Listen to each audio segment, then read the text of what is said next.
Assalamualaikum warahmatullahi wabarakatuh.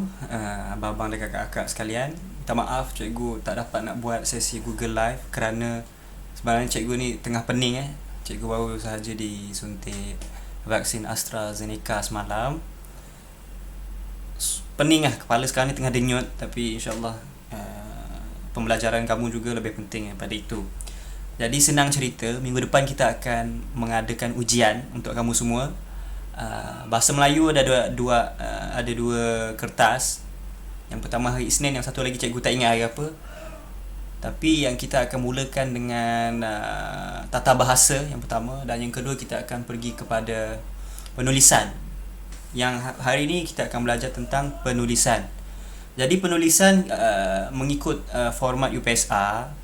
Yang pertama adalah kamu akan diberikan satu gambar. Contoh kamu akan diberikan satu gambar. Boleh jadi gambar tu suatu situasi yang di mana-mana sahajalah. Satu gambar yang ada ramai orang di dalamnya. Contohnya adalah macam mana yang ni kot. Cikgu tak sure ada tak gambar. Tak ada lah gambar sini. Tak apa. Dia akan berikan semua murid semua, dia akan bagikan satu gambar. Dah hilang dah cikgu punya ayat tu. Kejap situ tengok. Sini. Yes, this one. Jadi contohnya dia akan bagi satu gambar. Ada banyak situasi lah, ada banyak keadaan yang berada di dalam gambar tersebut. Ada yang ayah dia sedang berkebun di sebelah kiri, sebagai contoh kita conteng sini.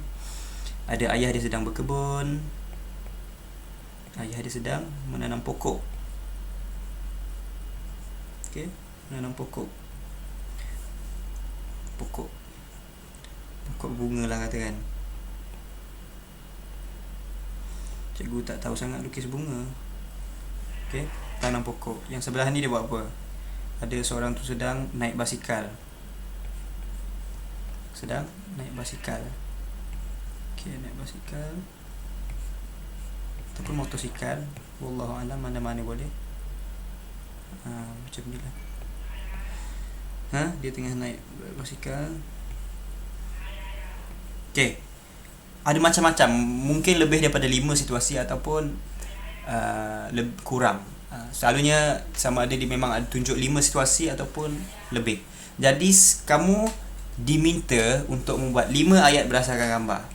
Okey, soalannya adalah bahagian A nya adalah,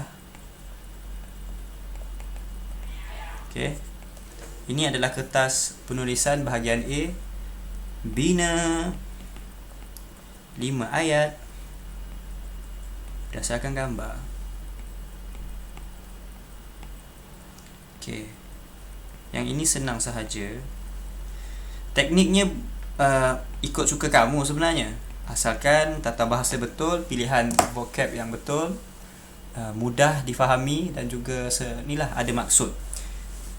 Yang formula yang kita dah belajar hari tu tak lain dan tak bukan adalah teknik salam, yang di mana S adalah menunjukkan kepada siapa, A menunjukkan kepada aktiviti apa, aktiviti apa, L, A dan M adalah untuk menunjukkan perkara tersebut berlaku di lokasi mana, perkara tersebut berlaku dengan alat apa, perkara tersebut berlaku kenapakah perkara tersebut berlaku, mengapa. Jadi senang cerita, sebagai contoh gambar tadi, ayah sedang menanam pokok di taman, lokasi. Ayah sedang menanam pokok dengan menggunakan cangkul, alat. Ayah sedang menanam pokok kerana ingin menuai hasil ayah sedang menanam pokok kerana itu adalah hobinya. Hobi ayah dia menanam pokok. Jadi yang kedua ni, contoh yang kedua, kita boleh bagi nama dia Putra lah kan. Putra sedang mengayuh basikal. Teknik pertama kita letak lokasi. Putra sedang mengayuh basikal di mana? Boleh kata tempat tu di taman. Tapi kenyataan yang telah anda berikan mestilah sesuai dengan gambar. Kita padahnya mengayuh basikal di taman, tapi tengok di sianya tengah berada bukan di taman, di tepi laut. Jadi salah. Jadi ianya harus logik dengan gambar dan logik dengan pembaca. Bila dia tengok, oh betul lah taman. Yang kedua, gunakan alat. Boleh kata kita jangan kata dia mengayuh basikal, kita kata dia sedang bersukan. Cara untuk menunjukkan satu kata kerja dengan lebih general, lebih umum. Putera sedang bersukan dengan menggunakan basikal, ataupun putera sedang bersukan dengan cara mengayuh basikal dan sebagainya lah. Ataupun mengapa putera mengayuh basikal untuk menyihatkan badan. Jadi itu 3 teknik tadi, teknik salam, iaitu yang pertama, kamu dah belajar dah pun semua ni sebenarnya, tapi takut lupa. Jadi siapa, kamu tengok gambar tu, siapa yang berada di sana. Kalau kamu tak tahu nama dia apa, kamu cipta watak tu. Contoh muka dia berjanggut, tua, pakcik lah kot, tulislah pakcik. Ataupun ayah, ataupun seorang yang sesuai dengan muka tu, ataupun muka dia muda, kamu bagi je nama apa-apa pun. Sabrina, kamu bagi letak nama kawan kamu ke, Rafi ke, letak nama Rizman ke. Rizman sedang menyapu lantai di depan halaman rumahnya. Rafi sedang melipat baju untuk membersihkan biliknya, untuk mengemas biliknya. Macam-macam lah. Jadi penggunaan kata kerja mesti betul. Dan juga lepas kata kerja tu, kamu jangan lupa letak sama ada lokasi dia di mana, dia melakukan kata kerja tu guna alat apa. Contoh, cikgu sedang mengajar dengan menggunakan tablet. Yang ni tablet cikgu. Ataupun mengapa cikgu mengajar? Cikgu mengajar kamu semua supaya kamu jadi pandai lah. Kamu dah pandai dah pun, memang dah cerdik dah pun, cuma ada beberapa perkara yang kita perlu perkukuhkan bersama. Lokasi, cikgu mengajar di dalam bilik cikgu sendiri. Faham Yang ini cikgu akan bagi soalan di grup WhatsApp. Sila buat 5 ayat berdasarkan gambar. Rasanya itu sahaja. Cikgu tak nak susah-susah. Jadi ini adalah salah satu bentuk ujian yang akan kamu lalui minggu hadapan kelak. Yang ada bahagian kedua, tapi cikgu rasa minggu depan lah kot. Takut tak dapat buat pula. Minggu depan kita akan buat bahagian B, iaitu dia akan bagi carta macam ni.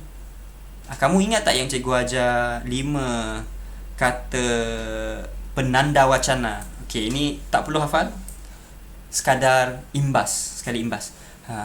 Antara perkara yang boleh menyihatkan badan adalah, tengok antara. Yang kedua, selain itu, bersenam juga boleh. Seterusnya, pemakanan yang sihat juga, penjagaan diet yang betul boleh memberi impak yang baik kepada badan. Di samping itu, selain daripada menjaga, macam-macam lah, kamu akan gunakan kelima-lima penanda wacana ni untuk jawab soalan bahagian B ke C. Cikgu dah lupa dah, tapi nanti insyaAllah kita akan harungi bersama, kita akan belajar bersama insyaAllah. Cikgu akan hantarkan video sekali lagi supaya kamu senanglah untuk menjawab soalan ujian tersebut yang akan dia lakukan pada minggu hadapan. Jadi insyaAllah apa-apa soalan boleh message cikgu, boleh call cikgu terus. Pada yang akan diberi suntikan vaksin, cikgu harap selepas disuntik tu kamu jaga pemakanan betul-betul, tidur awal, minum air banyak, kerana kamu perlu dalam keadaan yang paling sihat lah waktu tu, supaya badan kamu boleh melawan, boleh menjadi imun kepada COVID-19 ni. Cikgu dah pening, sebab cikgu kurang minum air kali tau. Sepalah, cikgu minum banyak lagi, jaga pemakanan, sayur apa semua makan. InsyaAllah itu saja. Assalamualaikum. Cikgu akan letak satu gambar di WhatsApp. Kamu tolong bina 5 ayat dengan menggunakan teknik salam. Teknik salam. Itu saja. Assalamualaikum warahmatullahi wabarakatuh.